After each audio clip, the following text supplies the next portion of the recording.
ఒక మంచి కార్యక్రమాన్ని, ఒక మంచి పనిని ఎందుకు చెడ్డగా చూపించాలండి మనం? ఒక మంచి కార్యక్రమాన్ని, ఒక మంచి పనిని ఎందుకు చెడ్డతనంగా చూపించాలి? మూడో గ్రూప్ వారు అన్నాను కదా, పరిచయులు, శాస్త్రులు సంఘాల్లో కూడా ఉన్నారు. చాలా మంది పరిచయులు ఉంటారు. పాస్టర్ గారికి పని పాట లేదురా, సంవత్సరానికి 3 కూటాలు ఎడతాడు, 4 కూటాలు ఎడతాడు అనేవాడు ఉన్నాడు.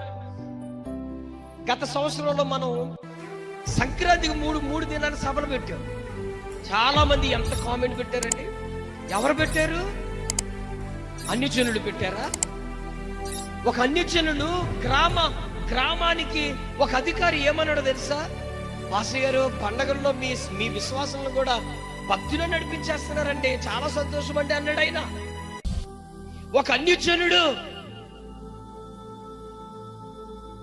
ఒక గ్రామ నాయకుడు, ఆయనకి అంత గ్రహింపు ఉంటే జీవము గల దేవుణ్ణి నమ్ముకుని విశ్వాసిగా పేరు పొంది బాప్తిజం తీసుకున్న ఒక విశ్వాసి నాతో ఏమంటాడు తెలుసా? ఏమంటే మీకు ఇంకా రోజులు లేవేంటండి, ఇక నెలలు లేవేంటండి, ఏం చేయమంటావయ్యా అన్నాను. ఆ పండగ దినాల్లో ఏంటండి మీటింగ్లో అన్నాడు. ఏం చేద్దాం అనుకుంటున్నావు? ఏం చేస్తావు నువ్వు? ప్యాకెట్ ఆడతాకి వెళ్తావా? గుండాట ఆడతాకి వెళ్తావా? దేనికి నీకే భారం కలిగిందన్నాడు.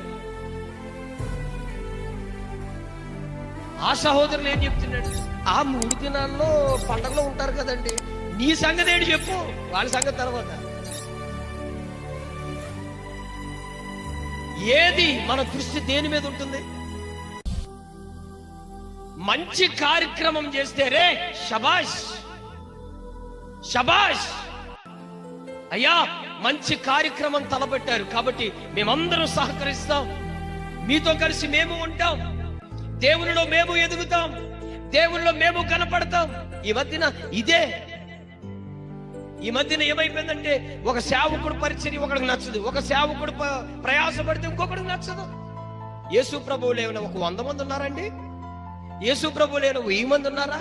సంఘానికి ఒక యేసు ప్రభు ఉన్నాడా అన్నట్లుగా ఏ భేదం ఇది?